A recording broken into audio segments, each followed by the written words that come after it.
Any injury news of guys coming back?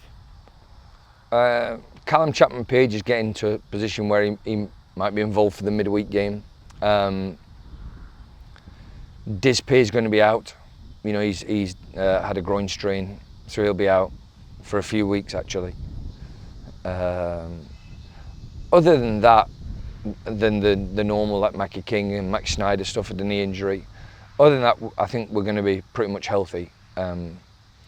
We will be going, and it's a tough situation, but without placing order of priority, we will be going with a team that's a team will stay behind and do some training, who are going to start on Tuesday.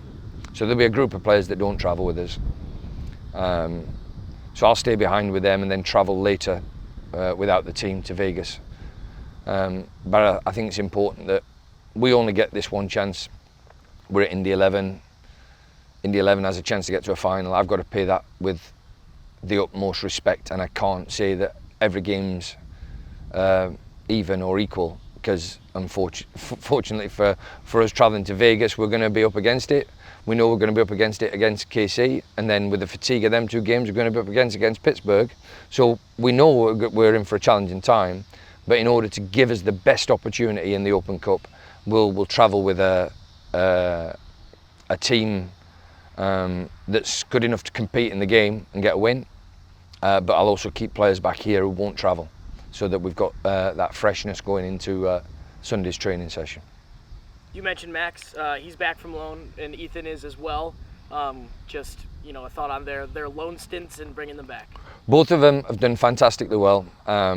Unfortunately for Max, he got the knee injury, so he was going to be part of that group that travels to Vegas. And Ethan will travel to Vegas and play in Vegas. So that's been good for them, because they've got football outside of here, so they've not just been sitting around and just training. And I can really see a difference with both of them. Ethan's been excellent in his training. He looks sharp, he looks fit, because he's got the game time. So it's been really good for the loan situation. We will revisit that for Ethan and Max after the weekend. And then news on a player coming in, Malik Foster. I think he's known around the league, and he's a name that I've known since he, you know, did a Panenka in the semifinal of the Open Cup and then a backflip right after. So yeah. What was the thought process in bringing him in? Make sure that he doesn't do a Panenka in the Open Cup semi-final. I've not spoken to him about that, but I will do. Thanks for reminding me.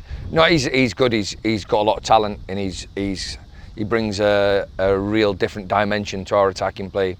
He's quick, he's direct, he can create chances. He should probably score more goals, and we'll speak to him about that. But we're really excited to have him in, and he's going to be a really good player for us. You know, I've actually followed him quite a bit. We tried to sign him at Minnesota United when he was coming out of contract at Sacramento, because obviously he'd had that season where he scored a lot of goals, and he'd got to the final of the Open Cup. So he was a player that we really considered and tried to get. In the end, we couldn't get it over the line, but I'm really pleased that we've managed to get it over the line for this one. What is it about him that you like so much? I like the fact that every time he plays, the opposition are worried about him. So I know for a fact that the opposition have to manage him, and we'll give him that freedom to play and to run and to create. He already knows Dougie and Romario from playing with them, and obviously Moose has just come from the same team. So I'm pretty sure he'll fit in nicely and really quickly. How would you say that training has been overall this week? Good.